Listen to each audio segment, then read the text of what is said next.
Yep, we're live. All right. Good evening, everybody. All right, we're just getting all dialed in, getting everything set up. We're trying to. There we go. Boom. All right. I'm going to get this going, and got that. Bam. All right, I'm going to get YouTube going and go Twitter. All right. What? You took Petey? What do you got? A minute and a half. All right. Hello, Holly Ann, Miss Teresa, what's going on? Roger Rabbit. Sit tight for this one tonight, folks. Hope everybody recovered from yesterday's episode talking about human vampires. I don't know what happened. I think I was a little overtaken. Got really into what's up, Pure Love. I got a little caught up into the character. You know what I'm saying? Yeah. All right, your audio is up now. So. Oh, was I down? I had it down. Oh, Yeah. thanks. Yeah, 1 minute. All right, and I got Twitter going. Bam. Hello, whatchamacallit. 45? 45 seconds. Senator, come quick. The Chinese have taken over the island beachhead. What should we do? Release the cat coolers. The first cat cooler 30 seconds. activated a volcano on impact. The cooler still has ice in it and was used as a life raft by 26 island refugees. China has signaled their unconditional surrender, and it is anticipated. Okay, here we go. All right, let's rock and roll. Again, be used in such a destructive way. What? China surrendered, G.I. Joe! No more drop a cat cooler! No coolers were harmed in the making of this ad, but the island is a total loss. Cat Coolers does not recommend dropping coolers from planes, but the video is really cool, and it's still illegal to smuggle a cat into New Mexico. Journey into the matrix of the mind. Stretch your imagination and challenge reality. Abnormal realities are beacons for the imagination. What society deems abnormal may be more real than we think. This is Abnormal Realities with your hosts, Ron Phillips and Rocci Stucci. You know, Ron Phillips, every time we look over in the corner here to look at your audio settings, I'm wondering what you're looking at over in the corner. Ghostesses? No, I'm not looking at Ghostesses. ghostes. I'm looking at to make sure everything's firing off like it's supposed to. Welcome, everybody. Yeah, welcome. I am, we've actually, brother, I've been looking forward to this interview for quite a while. Yeah. This is going to be the first style. We talk about this subject all the time, but this is going to be the first individual that we've actually brought on the program that has far more in-depth knowledge in regards to all things, well, just about all things we talk about. I don't think he talks about human vampires.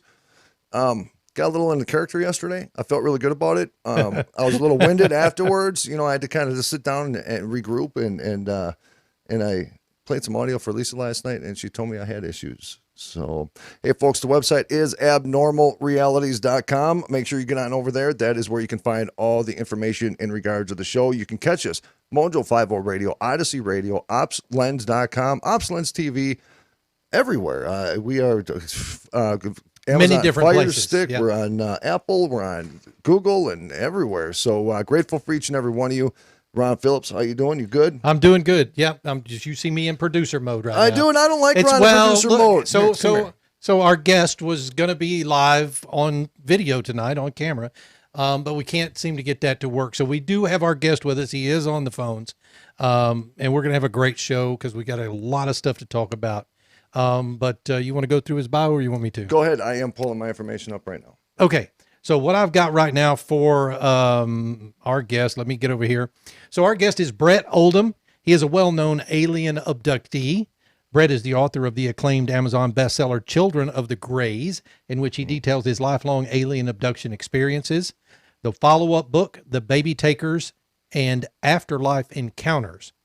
Bret has undergone extensive testing to prove validity of his case, including passing a polygraph exam, medical exams, special blood work, and most recently, a QEEG. I'm not even sure what that is. We'll get him to tell us what that is. Brain scan that was aired on the History Channel's hit series Ancient Aliens, which proved his memories of alien abductions came from the part of his brain that stores memories, thus proving them real. Oh. See, that's really cool.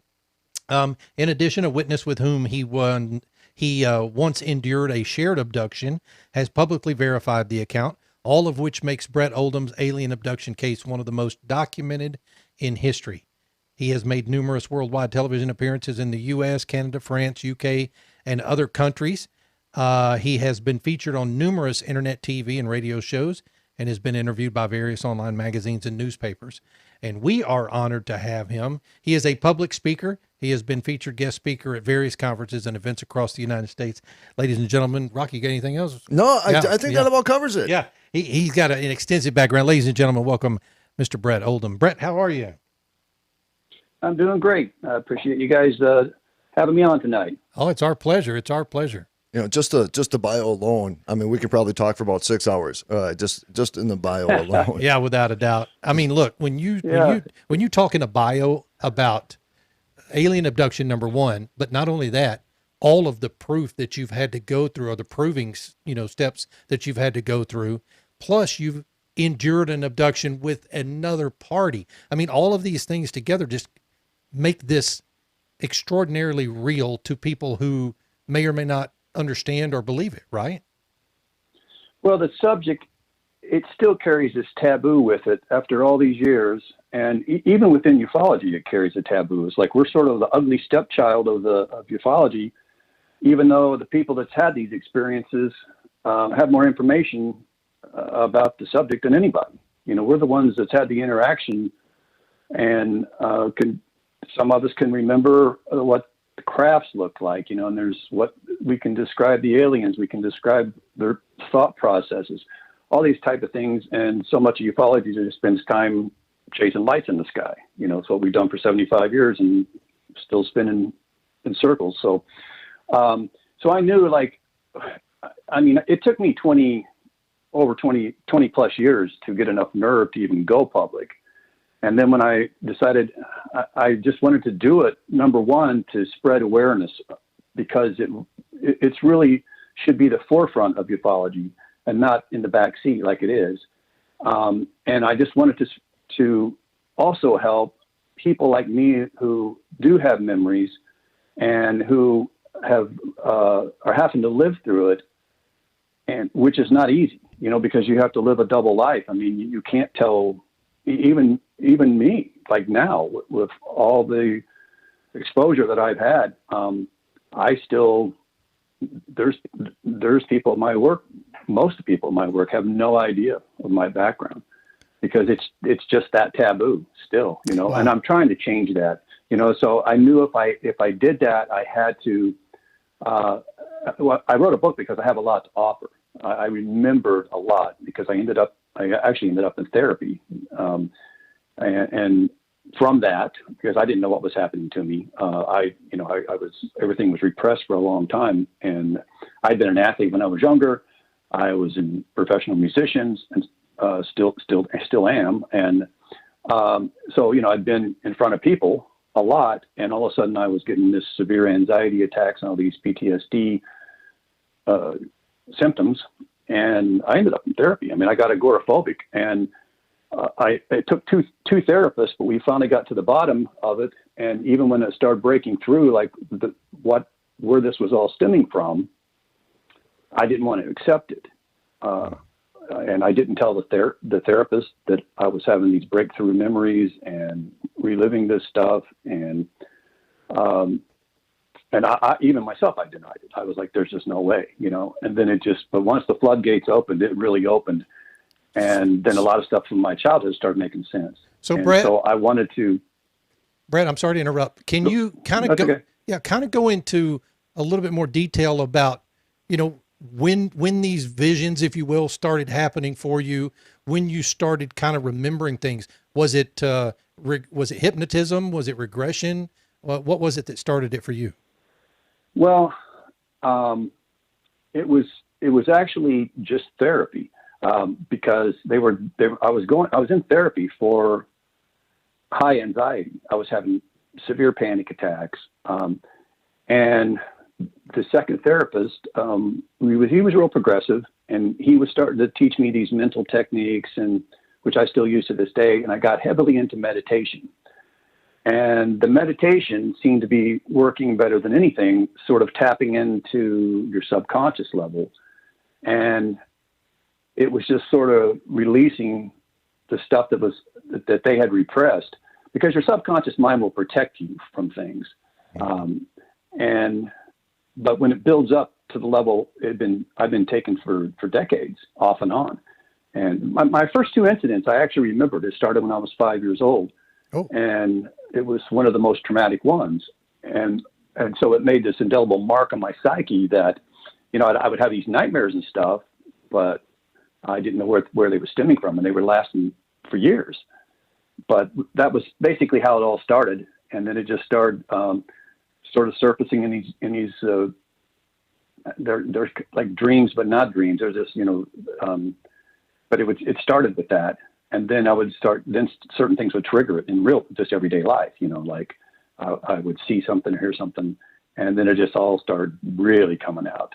And at that point, I got pretty mad about it as well. I was very angry that it was happening, that it had happened to me. Bret, I first I got a comment, and then I want to just go in really quick to the dream part. I don't have a lot of experience when it comes to ufology, research in the UFO field, but I have probably for about 12 years been involved in the paranormal field, as serious as probably you can get in the field, not more as entertainment. I mean, we have fun with it on the show, but my work in the field is very serious. I noticed that a lot of people people I've go to their house that are dealing with very extreme situations, they get almost like it's a shunning from society, or they get ridiculed from people that don't have the openness to the possibilities of things like paranormal events. And I see just that alone, sir, that it has a traumatic consequence on what somebody's it's like you're trying to scream for help, but yet you're not being taken serious from many people in society. So that has to have a huge weight on somebody through this process, such as yourself. Now, it does. Yes. That's a good point, Rocky. It really does, because I also am into other aspects of the paranormal, because they actually go hand in hand. Mm-hmm. A lot of abductees come back with enhanced I'll just call it psychic awareness, because even saying the word psychic just has a stigma to it, and most of them are either mediums or clairvoyant, different aspects of psychic phenomena. And they also have high incidence of paranormal activity around them. And that same thing happened to me when I was a kid. And I had no idea why, but I was just having a lot of ghost activity. And even Kathleen Martin, who's Betty and Barney Hill's niece, she's a contributor on my first book and a friend of mine. And she had told me that even after their incident that they, the famous incident that they had, that they were starting to have paranormal activity in their house. So, but over the years, I've come across this time and time again. So there is a definite connection, but everybody wants to box paranormal. You got your Bigfoot researchers, you got your, the ghost people, you got your UFO. Everybody's got to have their nice little box, and they're really missing out, because a lot of this stuff is overlapping. There's a dimensional aspect to all of it, but you're 100% right. These people, I've used this ability that I contributed it to my experiences, and I use it as a way to empower myself by helping other people, not just other abductees, which I do on a regular basis. I've counseled, it's in the hundreds now of people, but this is a really widespread phenomenon. And you nailed it. There's nowhere for these people to turn. And it's very similar to paranormal activity that where people, because everything's a demon, I mean, it's like, right. Everything's a demon, I've been told I'm possessed by demons and I'm going to hell, and all this stuff. But that's the easy out for most people. And they lash out at this stuff because they fear it, because it might not really jive with their religious beliefs. And when you've had these experiences, it will definitely 100% change your religious perspective. Let me ask you though, really quick, because I've had conversations with Ron. There was this location in Wisconsin that I visited one time, and it has a very, very high rate of UFO sightings. And so this lady took me for a tour in what she called the haunted woods. I mean, there's a lot of history there. I'm a big history guy. There's a lot of very interesting and some dark history in this area, in this location. But I was there actually for more of the UFO experience than the paranormal experience. And when we were in these woods, Brett, I was running my equipment, sir, and I was getting some of the most off the wall sounds that I've never in my life heard before. And that opened a door for me in regards to, and I've asked Ron and I brought it up on this show many times, how many times when we're at location doing some kind of paranormal work, could it possibly be something more alien in nature than what we perceive it to be a spirit of of a deceased human? What are your thoughts on that? They're both dimensional. The aliens, and it could be, yes, I agree, it could very well be, because these guys they're so far advanced over us, and it's hard for people to wrap their heads around it, because we've got this mankind ego that think we're the supreme beings of everything, of the universe, and we're far from it. And it's really it's a hard pill for people to swallow, to accept that, because they even write in the Bible, we're made in the image of God and all this stuff like that. And when to try to comprehend that there is a species, it's not just one species, there's many that is way far advanced over us. So they have the technology that we our physics may not understand it, but they're able to.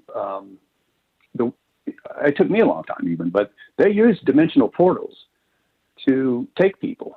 Because I'm sure you both have heard, I was floated through my car roof, or right. I went through the wall of my house, or and really, for a long time I had a lot of memories, which I cover in both my books, a lot of that stuff, but I always wondered, like, I never had a memory of I've seen him in my bedroom or wherever in this plane of existence. And then I would have memories of being on the craft, but I never had from A to B. And it kind of bugged me. And then one night, I guess they answered me, because we're all implanted. That's a whole nother subject. So they know they're completely able to do, it's called syntax memory. I mean, they can tap into us anytime, anybody that's been taken, see what you see, hear what you hear. But only those system that have been abducted, Brett, are the ones that have the implant. Okay. Yeah. Okay. It's just part of it. It's way more than a GPS system. But this portal and these places like this, the haunted woods, and a lot of these places, there's dimensional aspects to that. I used to live up in Nashville, and there's a place out towards Lebanon that all the way back to the Indian tribes there. They called it the Dead Woods. Same thing. They wouldn't hunt there. They wouldn't go in there because people that would go in there would just disappear. Lots of stories about it. But what these guys do is they're able to open to manipulate these portals. Now, we've found these portals around the Earth. NASA's found them, and they even have claimed that they could control them. Like there may possibly even time travel is possible. It's stuff that we just can't comprehend. It. Most people can't. But we're far from doing that. They're not, and so they're bending gravity to travel. But what happened with me and how they showed it to me is, like, one night I hear. I'm real hypervigilant sleeper because of all the things that's happened to me, but I hear that, this tap, tap, tap on the side of the bed, and it woke me up, but I didn't open my eyes. And I've had a lot of haunting experiences which I've learned now, basically they're just coming for help because they know that I'm sort of a beacon to them.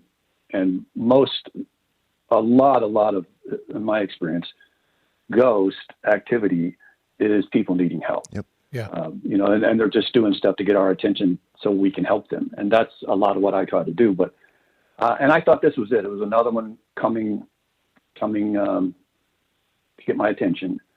And so I just kept my eyes closed, even though I was awake. And then it did it again. And when I did open my eyes, I really didn't expect to see anything.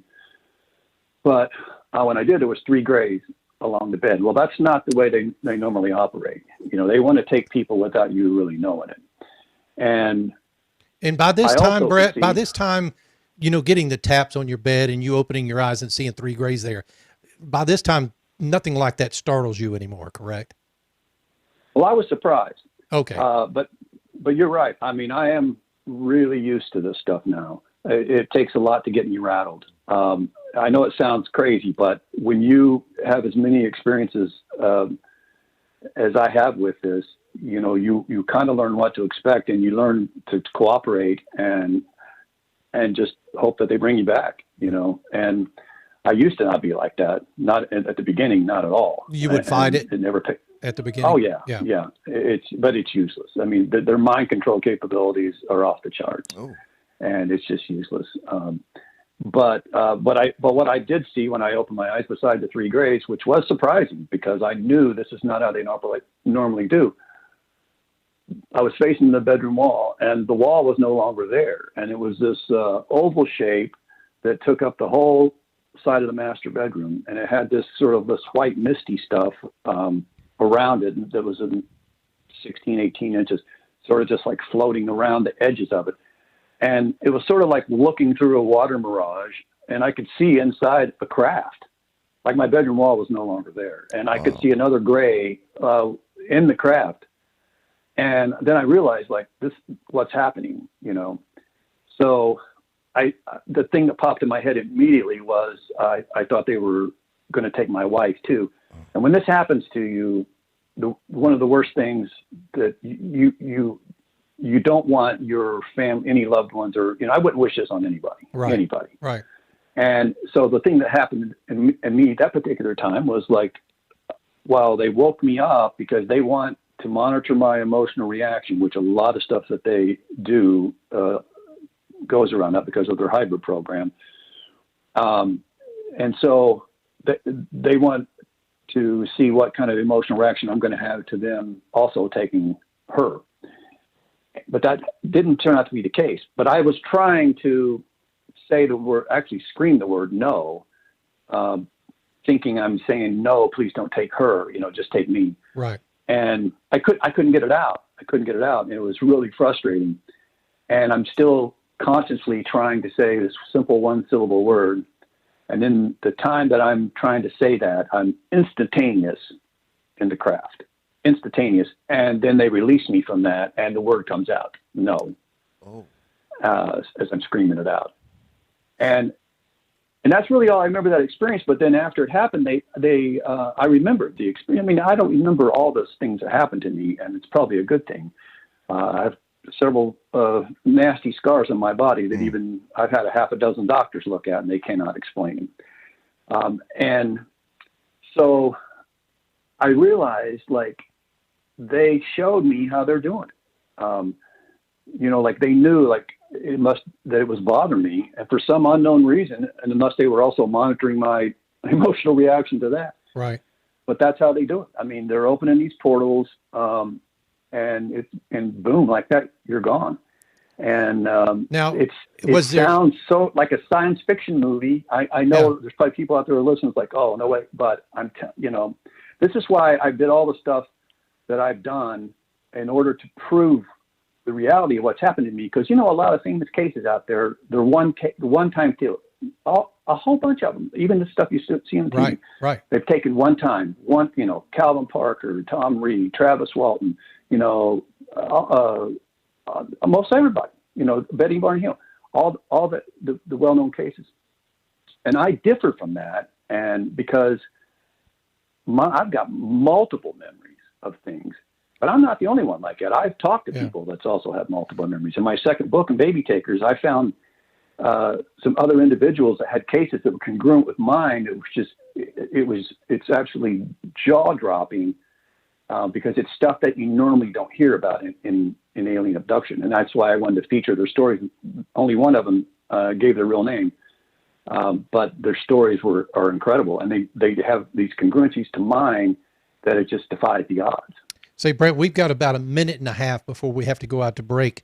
In your book, Children of the Greys, do you offer, because honestly, I have not had the opportunity to read it yet, but I've got it in my cart. I'm about to get it.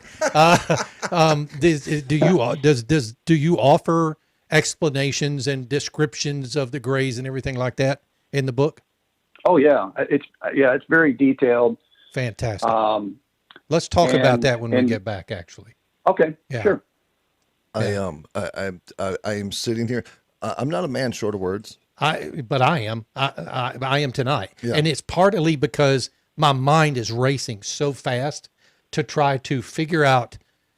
I'm putting myself, or trying to put myself in Brett's position when he's telling these stories to, I guess, try to figure out the way I would feel. That's why I asked that question about, did it startle him? Right. Because that would have scared the hell out of me. And then when he was talking about hit the bedroom wall, and then the bedroom wall was gone. We talk about this reality, the matrix, and what's real and what's not, and what's perception, and we talked about science just yesterday, I believe. We were talking about science, and we only know what we know, and we can't even touch or even come close with the science that we know into actually making sense of what the universe Brett, hang really has on to with us offer. just a second. We're going to go to break here, and then we'll be right back with you, buddy. Folks, Yeah. I'm telling you, I am. This is. I got to process. There's not going to be enough time tonight. Nope. I can tell you that right now. Bret Oldham. We're going to talk about the Children of the Greys. Yeah, which I'm showing the book on the screen Yes. as we speak. I got questions, folks. Abnormal Realities. I tell you something. You haven't seen me this speechless in a long time. When we come back, we are going to continue this interview right here at abnormalrealities.com. Ron Phillips, take us home. Yep, you're going to hear about RomikaDesigns.com, guys. We'll see you in about 2 minutes.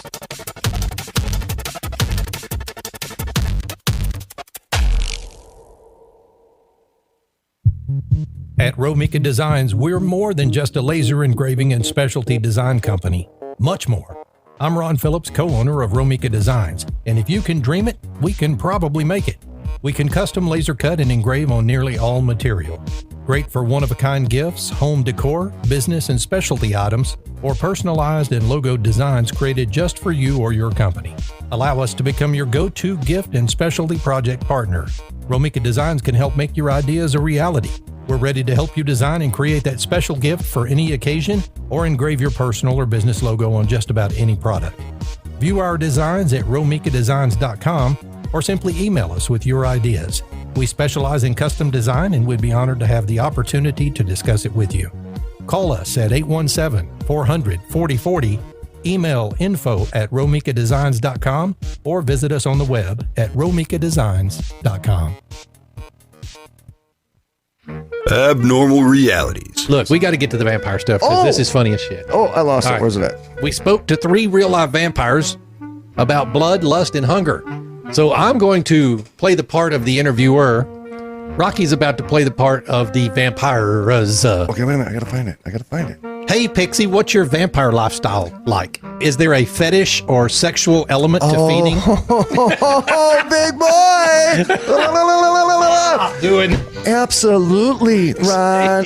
And in the moment of kind and wanting to find something honest, I grabbed a knife and cut across my chest. I rubbed my hands in it. Oh my God, and I tasted it. It was so good. There was something dangerous and alive. It suddenly felt more honest than whatever this sex thing was supposed to be. Abnormal Realities We are never doing this again. with Ron You're a and freaking Rocky. weirdo, 8 dude. p.m. Eastern. Mojo 50.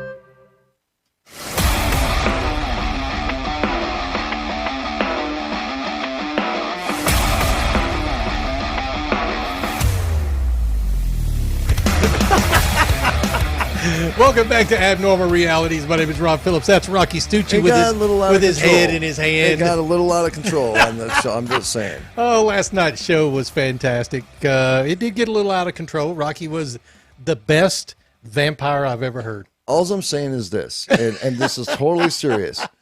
The world can be very troublesome to the mind, right? And if that goofiness and silliness helped you escape for 15 minutes, That's all we were asking for it that's to it. do. That's all we wanted and to thank do. you for all the messages today in regards to yesterday's show.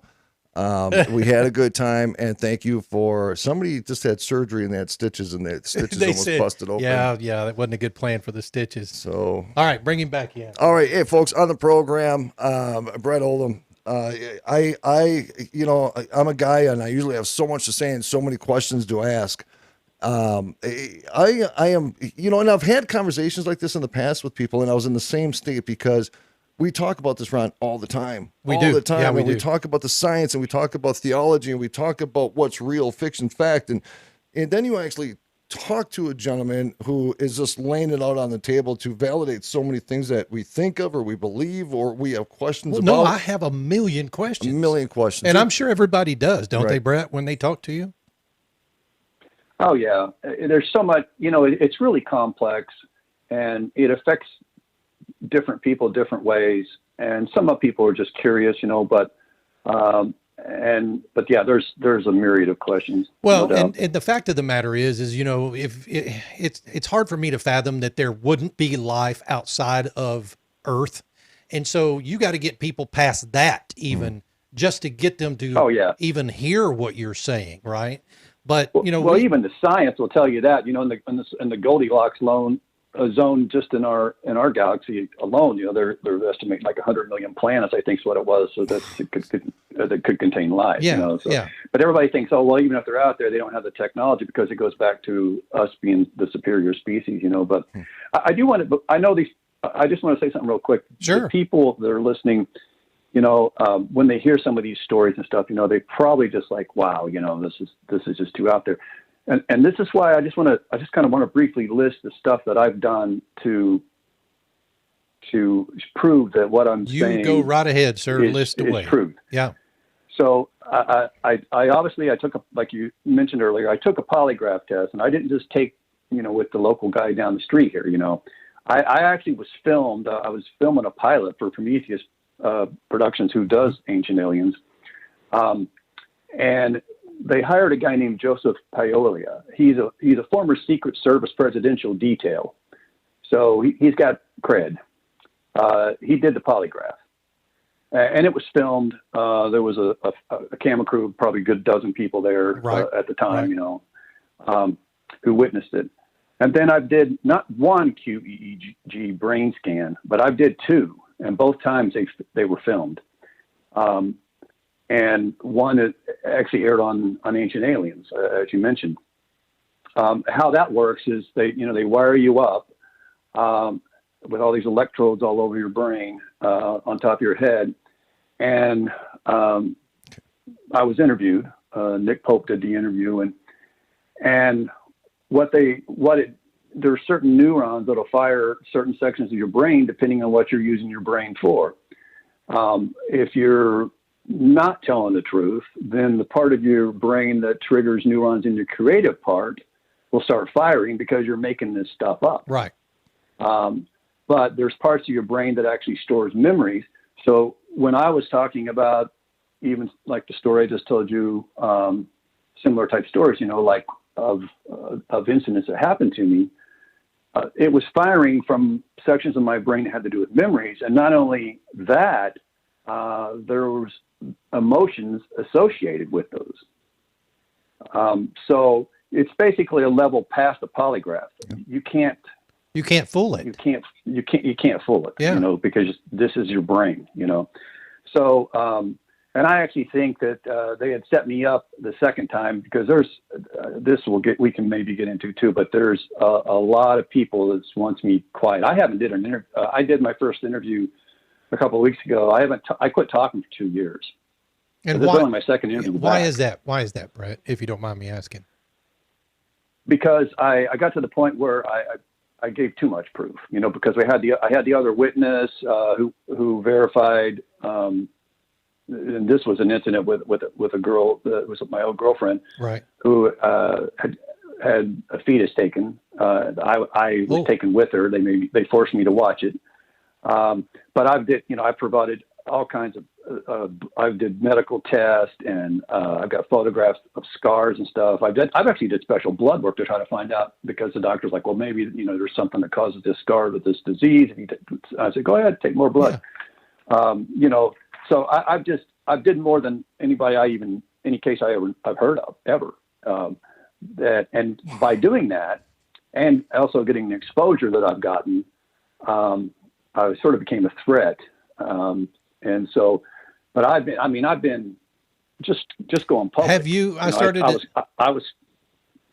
Brett. Yeah, I'm sorry. I was just going to say, have you been approached by government entities because of you going public? And, or yes. The second question, well, that answered that. But the second question is the government aware, any government, not just ours, aware that these abductions are taking place? Oh, absolutely. They're working with them. But it's not the government as the public as we know. The government. Yeah, right. The industrial military complex is the real people running things. But yeah, and the reason there's so many of us that don't go public is because they see stuff that's happened to me. It'll be simple stuff like, you're laughed at, you're called names, you're threatened by other people because, they want to, because, it rocks their belief systems, and they want to quiet you, but I've been told I'm just doing it to get attention or get, or money. There's no money in this, it's ridiculous, and the attention thing is also ridiculous. It's not the kind of attention you want. Trust me. I get plenty of attention, playing music and sports, you guys, Sure. But I've been spied on, I found a UPS truck in front of my house. I lived in a cul-de-sac up in Tennessee. Stayed there. And I kept looking out the window, and it's like, what's he parked at the end of a cul-de-sac? And he's angled really weird, and a weird angle too. Well, I had to leave, and I go out there, and I decided I should have turned left to go up the street, but I turned right, and I went right up beside the UPS truck to try to see, like, why is a UPS truck in front of my house? Right. For close to an hour now. And then I see it has no license plates on it. And then I look at the driver, and he won't look down at me, which, of course, I don't know who doesn't look down at somebody, or look at somebody when they're pulling right up beside your car, and there's no other cars on the street, and you're at the end of a cul-de-sac, and there's an open field on the other side. And he was dressed really weird. He had these big giant goggle things on. And so it was like, wow, okay, I don't know what they're doing out here, but this I can't prove, who he was, but it was very, very strange behavior. But there's been a lot of other things I've been spied on, but it's too long to go into now. Brett, my house is wait, I'm not even done yet. My house is been broken into. I had physical evidence of this 4-finger bloody handprint that was left on my sheets one night. Luckily I got pictures of it. It's in the books. And I kept the sheet to verify it. I used luminol. It was blood. It wasn't my blood. If it was, me or my wife, neither one had anywhere that was bleeding. But and they broke in, and they didn't. I had the sheet in a bag in a master closet, and they left the sheet there, but they put some kind of chemical all over it. You can see where something just was thrown on it to get rid of the handprint. And they didn't take, nothing else was taken in my house. That was the only thing that was bothered. But they did leave the door unlocked when they left. But I've been speaking to the government people. I was in a store. I write about this. I can't remember which book, but one of the books I wrote about this in Boulder City, because I lived in Vegas for a long time. And Boulder City's out by the dam. And it's a quaint little town, and there's a store out there called Area 52. It's all UFO stuff, right, So I'm over there, and I was like, I got to go check this place out. And I go in there, and there's like 1 or 2 people in there and a cashier. It's a pretty small place. And then in comes these 2 guys. One's dressed in a suit, and another is an older guy, and he's dressed pretty casual. And the guy in the suit, I'm standing at a bookshelf pretty close to the front door. he goes over to the cashier. First, he goes over to the other people there, and I don't know what he says to them, but they leave. Then he goes over to the cashier, and he leans over the counter, and he's kind of talking quiet to her, and she goes back in the storeroom and shuts the door. Oh. And I'm just standing there like, okay, what's going on? And this older guy comes up to me and kind of just strikes up a conversation. And the first thing he said was, "So do you believe in all this stuff?" And I kind of chuckled because I already had just seen what had just happened, and I had a suspicion that who these people were.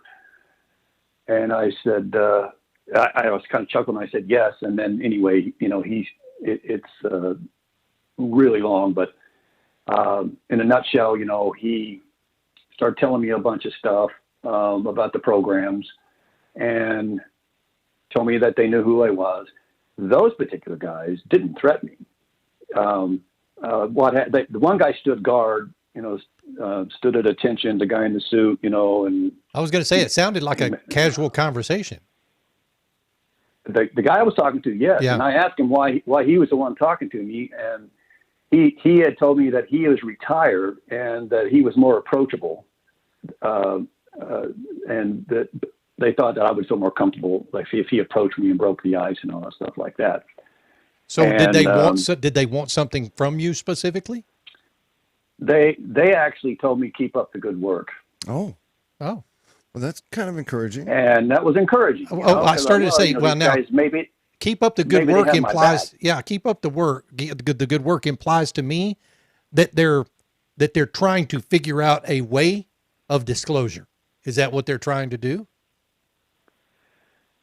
Yeah, I think, it's slow drip disclosure. I mean, this stuff that goes on this last couple of years with these Tic Tac videos and stuff. I mean, I don't want to. They intrigue the hell out of me. I don't want to get anybody mad about, but I'm telling you, it's all about funding and money. And it's the disclosure is happening. I'm disclosure. Yeah. But there's two factions of people. There's these organizations that is not supposed to exist that want to, just like those guys, that want to use people, like me specifically, as acclimation process. And so to them, they like what I'm doing. Okay. And then there's the other side of it that is a little more on the control side of things. And I'm trying to be delicate what I'm saying here because I don't want to get myself in trouble. Who wants to quiet me? I mean, you would not believe this. I've filmed documentaries that's not been released. The pilot I was just telling you about, it had 2 networks ready to pick it up, got dropped, boom. No reason, nothing. Had 2 major networks wanted it. I was supposed to, I went out to Los Angeles, spoke at a place called, a conference called Alien Con in Pasadena. Right. My panel, it was actually, they showed part of that on the episode where they did the brain scan. It was the biggest draw of the entire thing. It was the biggest room, was probably a good 4,000 people show up at this thing, both times. And in fact, the second time the camera on TV didn't show it, but there was a whole bunch of people standing up at the back of the place. I mean, it was just packed. And I was supposed to speak on the East Coast one and got canned. They wouldn't let me speak anymore. But is it because had a contract, my latest thing with the Unexplained William Shatner show. I was flying out to Vegas because I was playing 2 shows out there, and I was going to fly. I had it all arranged, plane tickets and everything to fly down to Los Angeles, film for the day, go back to Vegas so I could play my shows, and then coming back. I live on the Gulf Coast, and they canceled. So I've been kind of pretty sure that somebody's shutting me down in Hollywood. Wow. That's what I'm trying to say in a nutshell. Well, and it sounds to me like it's the people in power who don't want the disclosure for whatever reason. That seem to be shutting you down. Either that or you're saying something that they don't like. Right. Yeah. And as recently as, I guess it was about 3 months ago now. Yeah. I'm not home, and my father-in-law was over here doing something. He had his truck in my front yard, and a black SUV pulls up, and he's out there getting something out of his toolbox, and he walks over there and he says, "Can I help you?" And the guy says, "I'm looking for Bret." Ooh. And he says, "Well, he's not here. He's at work." And he says, "Can I help you with anything?" And the guy says, "Yeah, I'm here to talk to him about life insurance." And okay. I caught never the left drift a there. card. Yeah. Yeah. I got the drift too. Wow. And bought a new pistol after that. Yes, you did. I know you did. Brett, before we But, run out of time, we've got about a little over 10 minutes here, but before we run out of time, can you walk us through, let's say, your Children of the Greys book and talk to us about and describe I got to say something. the Greys and some of the experiences that the book talks about. Yeah, Go ahead, hold Rocky. on Yeah. really quick though, Brett. First off, because Brett and I talked offline briefly. Oh, okay. In regards to coming on the program, and Brett, we just want to thank you because I know you kind of went in hiatus for a little bit, and so this is without a doubt. your second show in quite a while. So first off, We are honored. yeah, to between have Ron you. and myself and all the listeners, sir, thank you so much for coming on the program. And number two, the picture. The book of Children of the Greys looks like our dear friend who calls herself the Blue Alien, looks like our friend who is a huge fan of the show, Audrey. It just kind of tripped me out when I'm looking at that picture. It's just a blonde-headed, child, but the head is bigger. It looks and like those Audrey. Eyes are bigger. But yeah, tell us, Brad, tell us, Children of the Greys. This is probably going to take us through the show, because the other book as well. There might have to be a part two, Brad. I don't know. We'll talk offline please. about this, Yeah. but tell us more about Children of the Greys. Well, that depiction of it's the hybrid child that I was presented to. I don't know, maybe 1992 abouts. It was 2 or 3 years after I had witnessed the fetus being taken, and that whole story is in there. I've got, but she's made quite an impact, by the way. My brother Jeffrey Oldham's an artist, and he did that Wow. just from my description. It's fantastic.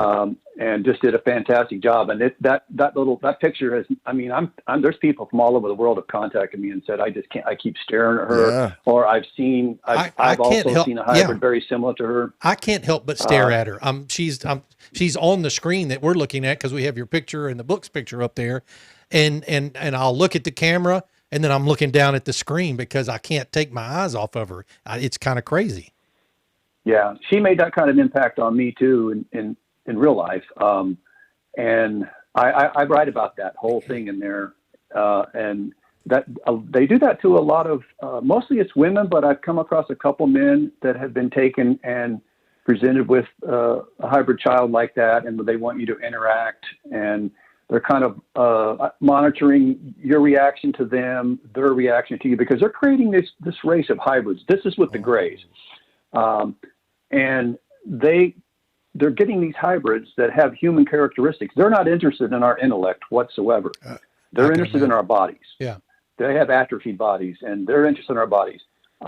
But they're not wired like us. And I go into this stuff too. I mean, there's the small Greys that everybody's depicted in my experience and personal opinion that I've came to over these years, they're not the actual aliens. The tall Greys are the actual aliens. The tall Greys, I believe, create the small Greys. That's why they all look like clones, because they probably are. Okay. They're like biological robots. They're programmed. They tell you the same thing. It's condescending, really. I mean, it's like, we're not going to hurt you. Blah, blah, blah. It's the same. You know what? He is not the first person redundant things that has said to us that those Greys are drones. The small Greys are drones. Really? Yeah. But the tall Greys, they don't dress the same. They're much taller. They wear. I've always seen them in robes. The other ones don't run around nude like everybody thinks. They actually have very skin-tight uniforms. They could probably be perceived as not having any clothing on because of that. But I go into all that. I describe a lot of the stuff that I've seen in the crafts, and I talk about how it all started. From the get-go. I also get into a lot of the sexual aspects, which is heavily part of what happens to people. And I continue that in Baby Takers, because there's some stuff in there that would blow your mind that it's stuff that nobody talks about.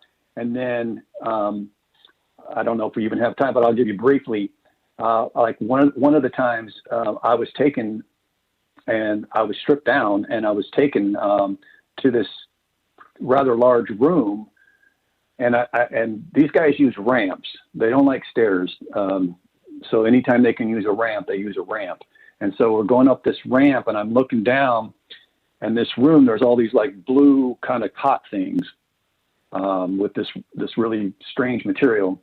And there's all these humans on there, and they're all nude, and they're all engaged, if you know what I mean. Mm-hmm. Yeah. And so I'm walking up this ramp, and I pass this room on my left, and I look in, and there's all these grown men standing like a packed subway, all naked, and they're all like awake but not awake. They're a zombie state kind of. And I thought I've been trying to figure out what's going on, and I'm cooperating because I have no choice. Mm-hmm. And a little further up, I look in, there's a room full of women the same way. At the top of this room, there's these built-in seats. There's tall grays sitting in them. There's several worker grays around. They take me down to the floor, and they match me up with somebody down there. And you're thinking, how is this sexually arousing? They make it so because they control your mental. And anyway, I won't get into that many more details about that. But the thing that's crazy is I had never heard of that happening to anybody else, never read about it, anything before. So after Children of the Grace comes out, this woman in Georgia, she had been going to Nashville where I lived and for therapy, for experiences. Well, she contacted me and she said, "Oh my God, that happened to me too." Oh. And I thought, well, I'm a little suspicious because, my book come out and now you could have read this and just tell me this or whatever. And she goes, "No, I have record of it before your book came out with my therapist." Turned out I actually knew her therapist. I'd met her a few times, and I said, "So if you give her permission, she goes, I've got drawings of." To make a long story short, she drew drawings of the blue cots. She talked about all the people being in this zombie-like state, and she wondered if she was in this zombie-like state too, and why this was happening. And the same experience, that defies the odds. I mean, nobody talks about it, and yet she had told her therapist before my book. I didn't know her; she didn't know me. And then I find another woman. I guess, are you guys in Texas? Yeah. Okay, this lady's from Texas. And lo and behold, same thing. And this woman not only had that same experience and described it the same way, of this zombie-like state. She's in the book, too. Another thing that she had that was very remarkable with my case, like I have this scar on my lower back, which doctors have asked me when I had back surgery. And I was like, I haven't. And she had the same thing, same kind of scar. So there's so many things that. So Brett, there's just not enough time in this hour, and we're running low. We've got about 4.5 minutes, but about 4 minutes now. The question I have, and I feel like other people want to know this is, and it's kind of a 2-part question. Was there anything you did specifically that caused them to contact and abduct you the first time? And the second part of that is there anything that someone like myself or like Rocci or anybody else can do to put themselves into not an abduction type of aspect, but a communication aspect? Sorry, go. You got about 4 minutes. Well, I was only 5 years old, and I'd never even seen a gray. So you didn't do anything specific. Gotcha. We lived on a farm, gravel road beside the house, cornfields, soybean fields around everywhere. We had a little black and white TV. I didn't ever watch cartoons. So I was never exposed to that. And that was one of the reasons that when I first saw them, that it caused me nightmares for years and years. Right. And so I think it's genetic. I started asking around some of my family, and I started to say, is it hereditary? I say genetic, but I mean, is it like they they go down through the family generations. They do. If they doing find that? Okay. a particular genetic line that they like, they'll even control you as to who they're matching up to have babies. I mean, it's crazy stuff, but they really can. Eve Lorgan has a whole book about it called Alien Love Bite. So they keep the genetic line the way they want it. They'll break people up, bring you together, so they can use that particular sperm for their hybrid, egg, the whole thing. So it's just a giant. We're just a giant experimentation planet. It sounds like. Yeah. Yeah, you do feel kind of like a guinea pig at times. Wow. So, as far as contacting them, I know Dr. Stephen Greer. He's got these CE5 Initiative things, and it's real controversial. I did one time out of mile marker 16 on Blue Diamond Road, going out to the front out of Vegas. I was out there speaking to some group out there, and they invited me out to the desert, and I was familiar with the spot because I used to go out there and skywatch sometimes, and in fact run into Stanton Friedman and John Lear out there one time doing the same thing. Right. And we did it, and there was some craft. I really couldn't explain what it was. It showed up, but and the whole premise of that is consciousness, and that goes back to energy. Thoughts are energy, and that kind of thing like that. Right. I'm on the fence about that because I don't really recommend it, although I don't believe they're all nefarious. I think there are good guys out there, and we do need to elevate our consciousness. That's when disclosure is going to happen. Yeah. It's going to be on their terms, and when we're elevated at consciousness.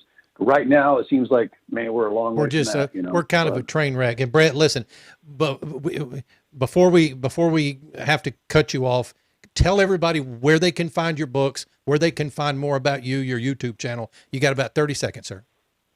Yeah, I've got a YouTube channel where I'm covering all kinds of subject matter, and I'm also doing some audio reads of Children of the Greys. It's called Eyewitness Encounters. So if you just search Eyewitness Encounters, we've got all kinds of paranormal stuff on there. It started about 3 or 4 months ago, and we're doing it's getting attention and doing well. All my books are on Amazon exclusively. I've had good luck with those guys. And but I've got the Baby Takers. Children of the Greys gets the most attention, but Baby Takers is definitely a great read. We're going to look into that. Man. So, Brett, stay on the phone. We'll come back to you as soon as we end the show. Ladies and gentlemen, Bret Oldham. God, dog, right? It's gonna be 2 hours from now. I'm gonna be laying in bed, eating my popcorn. I'm gonna come up with 5 other questions. I'm just gonna say right now, Bret, thank you so much, folks. All of you, thank you so much for hanging out with us on the program tonight. We'll have everything linked up. I will have a brief article written up for this program, and do not forget to get the podcast, iTunes, Spreaker. Just look up Abnormal Realities. Ron Phillips, take us home. Yep, you can find us also at abnormalrealities.com, romikadesigns.com. Guys, was a fantastic guest tonight, Bret Oldham. Look him up. We'll see you guys tomorrow night. Have a good one.